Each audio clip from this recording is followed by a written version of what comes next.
그래서, 요새 너무 밤에 잠이 안 와 죽겠어. 이 불면증이 아니고, 밤에 잠이 안 오는데, 이거 불면증이 아니고, 이게 낮과 밤이 바뀌었어. 그래서 막 밤에 막 2시, 3시, 막 3시도 넘으면 막 5시, 6시 돼야 이제 해가 뜰 때가 돼야 이제 막 잠이 오거든요. 근데 불면증은, 밤이든 낮이든 잠을 못 자는 게 불면증이고, 이거 낮과 밤이 바뀐 게 이게 생활 리듬이 완전히 깨져버렸어요. 코로나에 걸리고 난 이후로부터 낮과 밤이 바뀌어가지고 밤에 뭔 짓을 해도 잠이 안 와. 그리고서 이제 낮에 자, 낮에. 낮에 또 한 3시, 4시까지 자. 해가 중천이 될 때 이제 그때서야 일어나. 그래서 밤에 잠이 안 오는데, 잠이 안 오니까 이제 유튜브 보죠. 유튜브에 보면은, 어, 우주 다큐멘터리 있어요. 어? 이 우주는 어떻게 생겨났을까? 우리가 살고 있는 지구, 그리고 이 지구를 포함하고 있는, 우주는 어떻게 생겨났을까? 뭐 그런 쓸데없는 것들을, 사람들이 연구하죠. 옛날 그리스 시대에서부터 사람들이 이 우주는 어떻게 생겨났으며, 우주 만물은 무엇으로 구성되어 있을까? 뭐 그런 것들을 고민해 왔대. 그런 거를 왜 고민하는지 모르겠어요. 근데 그런 거를 보면은 처음에는 잠이 안 오다가 한 5분, 10분 정도 보고 있으면 이제 잠이 오거든. 수면제야, 수면제. 잠이 안 올 때는 우주 관련 다큐멘터리를 봐요. 조금 이제 잠이 와. 근데 우주는 빅뱅에 의해서 탄생했대잖아. 대폭발 이론으로 빅뱅으로 우주가 탄생했다. 빅뱅 138억 년 전에 작은 점에서부터 빅뱅에 의해서 대폭발에 의해서 우주의 시간과 공간이 생겨났다. 그래서 그 빅뱅 이론의 대가가 스티븐 호킹이잖아. 블랙홀을 연구하 뭔 짓을 하는 건지 몰라. 블랙홀을 왜 연구를 하는데, 응? 아인슈타인의 상대성 이론의 일반 상대성 이론의 아인슈타인의 장방정식을 풀면은 특수한 천체가 있는데 그 천체는 질량이 너무 커서 중력이 굉장히 크고 그 천체가 붕괴해서 블랙홀이 된다는 거를 슈바르트 실츠라고 하는 사람이 1930년대 그 해를 구한 것이 블랙홀의 시초래.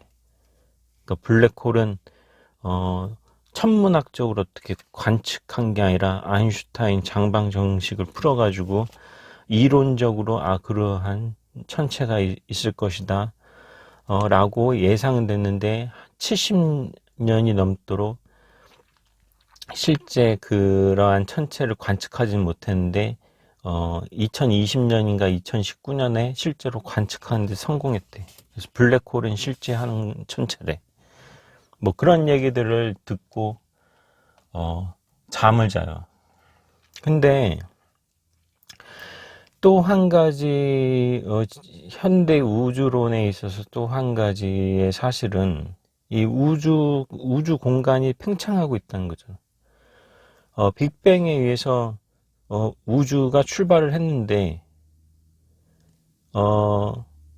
대폭발에 의해서 우주가 만들어져서 그 상태로 있는 게 아니라 지금도 계속 가속 팽창하고 있다는 거죠.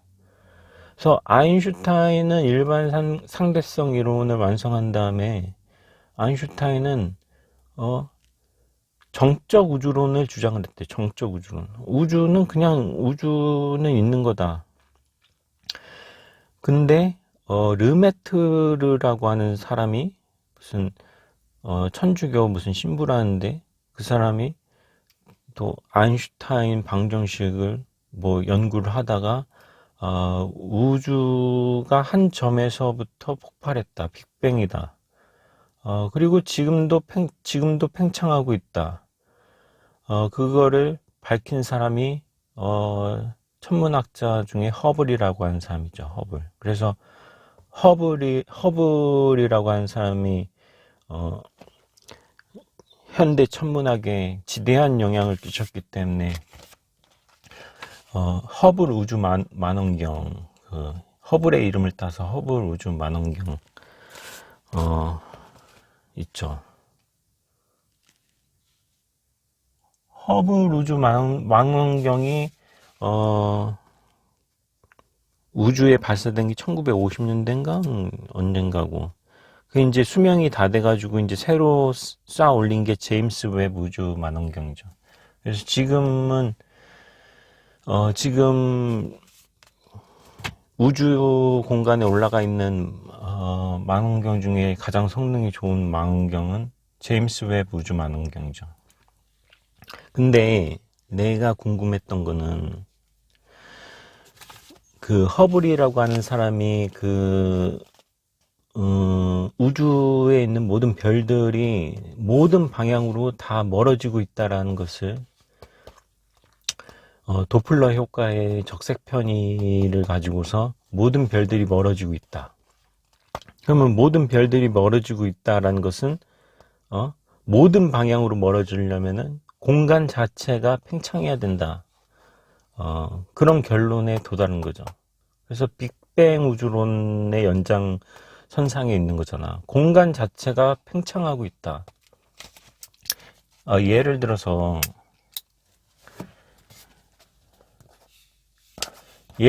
우주 공간에 두 개의 별이 있는데, 두 개의 별이 서로 멀어지고 있어. 그러면은 공간상에서 두 개의 별이 멀어지고 있다. 그 멀어지고 있는 거를 적색 편의로 그 별에서 오는 빛을 관측함으로써 별의 속도를 개선할 수 있다. 그 도플러 효과, 적색 편의. 근데 별이 서로 멀어지고 있다. 근데 거기서 획기적인 어떤 생각은, 우리는 공간상에서 두 개의 물체가 이렇게 서로 멀어지고 있다라는 건 두 개의 물체가 서로 반대편으로 움직이고 있다라고 생각을 하잖아요. 근데 허블의 법칙은 공간 자체가 팽창하고 있다는 거잖아. 공간 자체가. 그러니까 별은 서로 정지해 있는데 공간 자체가 팽창하고 있기 때문에 멀어지는 것처럼 보인다. 근데 공간이 어떻게 팽창한다라는 거죠. 공간이 팽창. 난 그게 이해가 안 가. 공간이 어떻게 팽창을 할 것인가. 공간, 시공간. 특수상대성 이론에 의해서 공간에다가 시간까지 합쳐가지고 시공간, 포백터죠. 민코브스키 스페이스잖아. 시공간이 팽창한다. 난 이해가 안 가. 공간 자체가 어떻게 팽창을 할까? 아인슈타인의 일반 상대성 이론에 의하면은 질량이 있는 천체, 질량이 있는 물체가 주변 시공간에 영향을 끼쳐서 공간을 왜곡시켜서 뭐 이런 식의 질량이 있는 물체가 있으면 안 보이는, 질량이 있는 물체가 있으면 그 주변 공간을 왜곡시켜서 공간을 휘게 만든다. 그거 이제 아인슈타인의 일반 상대성 이론이죠. 그것도 사실은 좀 받아들이기 어렵지만, 더 이해가 안 되는 거는 공간 자체가 팽창한다라는 거는 더 이해가 안 돼. 공간이 굽어지는 거, 공간이 휘어지는 거는 그래도 어느 정도 그거는 이해가 될 것 같은데, 공간 자체가 팽창한다라는 건 더 이해가 안 되죠. 근데 그게 현대 우주론의 핵심이래잖아. 허블 법칙이래잖아. 그래서 정말로 공간 자체가 팽창할 수 있는 것인가. 그래서 아인슈타인의 일반 상대성 이론을 좀 수학적으로 공부를 제대로 수학적으로 알아봐야 되겠다 이렇게 생각을 했어요. 우리가 다큐멘터리라든지 뭐 어떤 일반 교양과학에서는 수학을 전혀 사용하지 않잖아. 그림 같은 걸로다가 뭐 이렇게 된다. 뭐 과학자들이 물리학자들이 연구를 해보니까 어떤 이론에 의하면은 이런 식의 된다. 그냥 그런 식으로 된다라고만 그냥 주입 그냥 받아들여라. 그냥 주입식으로. 근데 정말 그럴 것인가? 의문이 생기죠. 그래서 아인슈타인의 특수상대성 이론을 수학적으로 이렇게 공부해 볼 수 있어요. 그거는 쉬워. 특수상대성 이론은 대학교 1학년 교양물리 정도의 수준이야. 그렇지만 일반 상대성 이론은 비유클리드 기하를 사용하기 때문에 우리 일반적인 기하학은 평면 위에서 기하잖아. 근데 구분 공간, 비유클리드 기하, 리만 기하에서 기하학을 하려면은 어려워. 그리고 텐서라는 걸 알아야 된대. 벡터하고 텐서를 알아야 돼. 벡터도 우리는 미적분학 배울 때 벡터도 막 머리가 선형대수 배울 때 벡터, 미분, 미적분학 벡터도 우리는 잘 이해를 못하는데 텐서까지 알아야 되는데 매트릭 텐서라고 하는 거를 알아야 되죠. 그래서 인터넷에 찾아왔어요. 매트릭 텐서. 일반적인 평면에서는 피타고라스 정리가 성립을 하죠. 그래서 두 점 사이의 거리 미분 형태로 써놨는데 ds 제곱은 g11 dx1 제곱 플러스 g12 dx1 dx2 플러스 g22 dx2 제곱이에요. 이게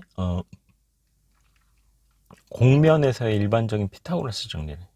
그래서 평면에서는 이 앞에 g가 필요가 없죠. 그리고 dx1, dx2도 필요가 없어. 그래서 x1 제곱 플러스 y1 제곱은 z제곱이야. 근데 공면에서 일반화를 시키면은 이렇게 쓸 수가 있고 앞에 개수가 들어가는데 g11, g12, g22가 들어가는데 이게 매트릭 텐서래. GIJ. 그래서 유클리디언 스페이스에서는 평면에서는 GIJ가 그냥 델타로 되는데, 그래서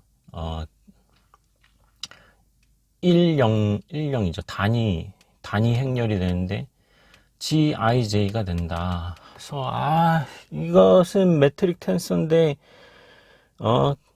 이해가 안 된다. 근데 결국엔 텐서라는 것은 행렬이다. 텐서라고 하는 것은 행렬이다. 그런데 우리가 벡터라고 하는 것은 공간상에서 화살표로 나타낼 수가 있잖아요. 벡터는. 근데 행렬은 공간상에서 뭘로 나타내? 어떤 텐서라는 것도 어떤 수학적인 오브젝트일 것이라는 것은, 어, 맞는데, 그러면은 기하로 표현을 해야 되기 때문에, 벡터는 우리가 평면상에서 크기와 방향을 가진 어떤 수학적인 어떤 오브젝트다. 그래서 화살표로 나타내는데 텐서는 그럼 뭘로 나타내는가? 거기서 의문에 빠졌거든요. 그래서 텐서는 행렬인데 기하적으로 어떻게 표현할 수 있는 방법이 있을 것이다 라고 생각을 했지만 아무리 찾아봐도 몰랐는데 내가 알아냈어요. 근데 내가 알아낸 건 뭐냐면은 텐서라는 것은 기하적으로 어떻게 표현할 수 있는 어떤 오브젝트가 아니고 텐서라는 것은 연산자예요. 연산자. 내가 그걸 내가 알아냈어요. 텐서라는 것은 어떤 벡터 같은 화살표로 표시할 수 있는 어떤 수학적인 오브젝트가 아니라 벡터에 작용을 하는 연산자였어. 그걸 어떻게 알았냐? 우리가 선형대술 선형대술 공부하면서 우리가 행렬이라는 것은,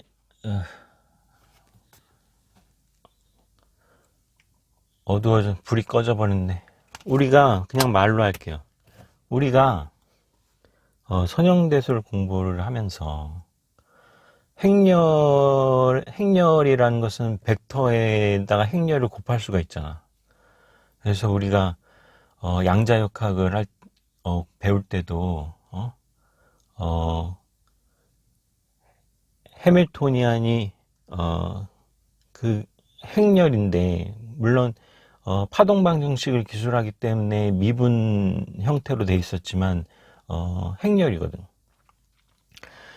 그래서 행렬이라는 것은 벡터에 곱할 수가 있잖아. 그러면 곱한다는 거는 연산한다는 거죠. 그래서 고유값과 고유 벡터, 벡터에다가 행렬을 곱하면은 고유값과 고유 벡터로 나오잖아요. 그래서 행렬이라는 것은 어떤 벡터에다가 곱해서 연산을 해주면은 어떤 변환이 일어나요. 그게 우리가 고유값과 고유 벡터, 우리가 양자역학 때 아무리 이해를 하려고 했지만 잘 이해가 안 됐던 그거죠. 텐서도 마찬가지예요. 텐서도 벡터에다가 벡터에 작용하는 텐서가 벡터에 작용을 해서 벡터를 변환을 하는데 뭐가 변환이 되냐면은 베이시스가 변환이 돼. 베이시스가 변환이 된다는 거는 좌표가 변환되는 거죠. 그래서 내가 예전에 공변 벡터와 반변 벡터를 할 때 공변 벡터하고 반변 벡터 곱하면은 어떤 길이가 나온다. L이다. 이건 불변량이다. 그게 직교 좌표를 일반화된 좌표로 변환할 때 그거를 사용한다. 그래서 좌표 변환이다. 라고 했었잖아요. 그래서 그게 공변 벡터와 반변 벡터의 정의잖아. 그런데 찾아보니까 텐서가 그거랑 똑같아. 그래서 책이 아니라 인터넷에 보니까 이렇게 돼 있어요. 어떤 한국어로 써져 있는 걸 보니까 이거 한국 사람이 쓴 건가 본데 위첨자가 들어간 게 코베리언트, 첨자가 아래 붙어 있는 게 공변이고 콘트라, 첨자가 위에 있는 게 반변이죠. 그래서 반변 벡터를 공변 벡터로 변환하는데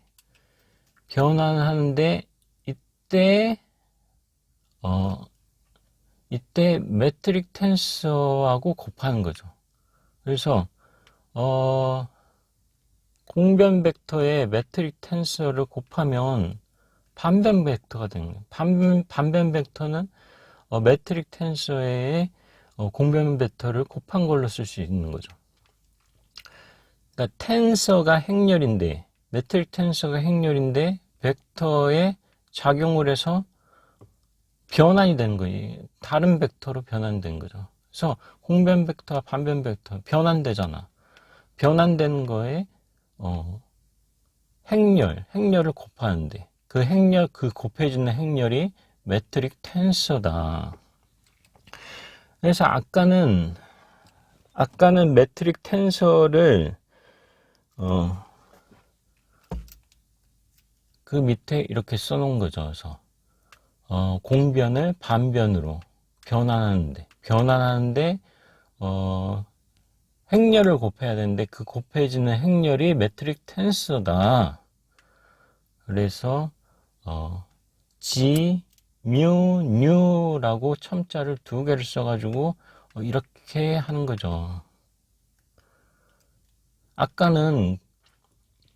아까 매트릭 텐서의 매트릭 텐서를 정의할 때는 아까 뭐 dxi의 제곱에 앞에 g11 곱하고 아까는 그렇게 해서 매트릭 텐서를 정의를 했는데 그 매트릭 텐서의 정의나 아까 그 변환 관계나 똑같다라는 거죠. 증명할 수 있어야 돼. 그래서 텐서라는 것은 행렬인데 행렬이라는 것은 어떤 수학적인 오브젝트가 아니고 수학적인 오브젝트는 오브젝트인데 어떤 공간상의 기하학적으로 어떻게 표시할 수 있는 그게 아니고 벡터에 작용하는 연산자다. 그래서 공변 벡터를 반변 벡터로 바꾸고 서로 바꿔주는 연산자다라는 것이 텐서죠. 그게 매트릭 텐서라는 거죠. 네, 여기까지 알아냈어. 그래서 텐서라는 것은 연산자다. 텐서라는 것은 행렬이다. 행렬이라는 것은 연산자다. 그래서 우리가 양자역학에서도 행렬을 이용하잖아. 그래서 고유값과 고유 벡터로 나오잖아. 그래서 행렬을 연산자라는 거. 텐서도 행렬이고 행렬은 연산자다. 텐서는 연산자다. 그래서 변환시켜준다. 이게 내가 알아낸 거예요. 그래서 이제는 이해할 수가 있게 됐어. 수식적으로 이해할 수 있다. 아인슈타인의 일반 상대성 이론을 수식적으로 살펴볼 수 있다. 이게 그동안 이해가 안 됐던 점들이야. 미분 기하를 공부를 하면은 텐서라는 게 나오는데 벡터하고 텐서가 나오는데 벡터도 잘 이해가 안 되는데 텐서까지 나오면서 이거는 도대체 모르겠다, 이해를 할 수가 없다 했는데 이제는 이해를 할 수가 있게 됐어요. 그래서 이거를 토대로 해서 일반 상대성 이론의 아인슈타인의 장방정식을 유도를 한 것까지 공부를 해야 되는데 그거는 다음으로 남겨두도록 하겠어요. 왜냐면은 우리는 결론은 다 알고 있어. 근데 질량이 있는 물체는 시공간을 희귀하고 그 시공간의 왜곡이 중력의 실체다라는 건 우리는 그냥 말로 그림으로 알고 있는데 그거를 수식적으로 표현을 못했잖아, 지금까지는. 수식적으로 수식적으로 표현한 거를 보려고 하니까 미분기하를 공부를 해야 되는데, 미분기하에는 텐서라는 게 나오는데 텐서를 이해를 못했잖아. 근데 이제는 이해를 할 수가 있게 됐다. 그래서 나중에 수식적으로도 다 볼 거예요. 그래서 정말로 공간이 팽창한다라는 것이 가능한 건지, 아인슈타인의 일반 상대성 이론에 모순이 일어나지 않는지. 근데 르메트르가 공간이 팽창한다라고 하고 허블이 또 공간이 팽창한다라고 했을 때, 그때 아인슈타인은 살아 있었거든요. 아인슈타인이 맞다 그랬어. 그러니까 맞겠지. 그거 일반 상대성 이론하고 모순을 일으키지 않고, 오히려 일반 상대성 이론에 의하면은 공간이 팽창한다라는 그러한 결론이 나오겠지만, 우리는 지금까지 그거를 그림으로, 말로만 공부를 했지, 실제 수학적인 유도 과정이라든지 그런 것들은 수학을 못 해가지고 몰랐잖아. 근데 이제 수학적으로도 다 이제 할 수가 있다. 근데 그거를 시시콜콜하게 유도 과정을 다 안 하는 이유는 맞을 테니까, 결과가 맞을 테니까 이미 수학자들, 물리학자들이 다 해놓은 거잖아. 근데 내가 실제로 해보니까 아니더라라는 결론이 나올 확률은 0.00001%도 안 될 거 아니야. 수많은 수학자, 물리학자들이 이미 다 계산, 유도를 해봤겠잖아. 유도를 해서 맞다라 그랬잖아. 아인슈타인도 맞다라 그랬잖아. 그러니까 맞겠지. 그러니까 굳이 해볼 필요가 없잖아. 내가 해봤는데 이거 모순이 있어. 지금까지 이론이 잘못된 거네. 이렇게 결론이 나올 확률은 0.0001%밖에 안 된다니까. 또 아예 0%라고 해야 돼. 0%. 그러니까 해봤자 시간 낭비지. 근데 수학적으로 알아보면은 더 좋기는 좋죠. 명확해지니까. 말로 하는 건 그냥 소설이나 다름이 없고, 수학적으로 유도해서 모순이 일어나지 않는다라는 거를 확인을 해보는 게 중요한 거죠. 근데 확인을 해보나 마나 그게 맞을 테니까 굳이 확인해 볼 필요도 없지. 차라리 그 시간에 초전도체를 연구를 하면 돼. 보다 실용적인 거에 시간과 노력을 쏟는 게 훨씬 낫잖아. 초전도체도 그래서 그게 정말로 한국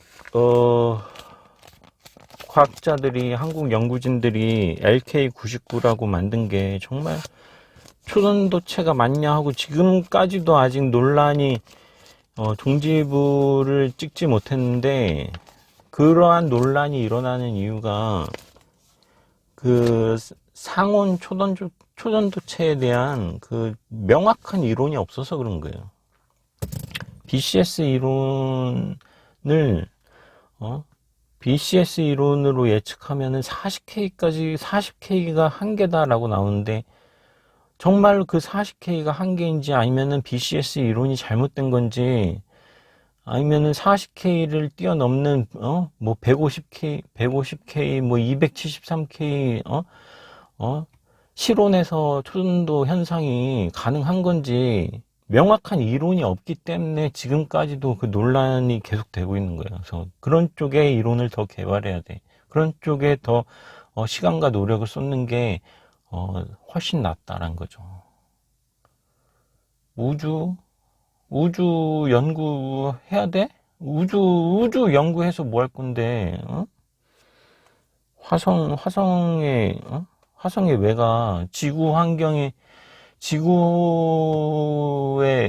기후가 변화돼서 이제 지구가 사람들이 살 수가 없는 환경이 되면은 화성으로 가든지, 아니면은 우리 은하 밖에 인류가 이주할 수 있는 행성을 찾아서 가야 된다. 그런데 그런 거는 내 생각에는 기술적으로 가능하지도 않거니와 지구 환경을 보존해서 지구에서 계속 살도록 만드는 게 낫지. 화석 연료를 너무 많이 써가지고 온실가스를 너무 많이 배출해서 지구가 인류가 살 수 없는 환경으로 온난화가 가속화돼서 이렇게 변하잖아. 그게 인터스텔라라고 하는 영화의 그 모티브잖아요. 그래서 인류가 찾을 수 있는 행성으로 살 수 있는 행성으로 이주를 한다라는 게 인터스텔라 그 영화의 모티브잖아. 근데 다른 행성으로 이주를 하지 말고 지구에서 인류가 더 환경을 보존하면서 살 수 있는 방법을 개발해서 지구에서 계속 살면 되지. 왜 화성으로 이주를 해? 쓸데없는 짓이라는 거죠. 그래서 옛날에는 전기로 가는 차, 온실가스를 자동차에서 온실가스를 너무 많이 배출하고 전기를 생산하는데 화석연료를 사용해가지고 석탄, 화력발전소를 많이 사용을 해서 이산화탄소, 온실가스가 너무 많이 배출된다. 그러면은 온실가스를 배출하지 않는 에너지인 풍력이나 태양열이나 그런 거를 개발해서 지구 환경을 보존하면 되지. 자동차도 이제 내연기관을 사용 안 하고 이제 전기차로 가잖아. 왜 지구를 포기하고 왜 다른 행성으로 가냐고. 쓸데없는 짓이지. 다른 행성으로 이주할 수 있는 방법을 개발해야 된대. 그래서 우주를 더 연구를 해야 돼. 중력에 대해서 더 연구를 해야 돼. 그래서 빛의 속도로 갈 수 있는 방법을 연구한대. 쓸데없는 짓이죠.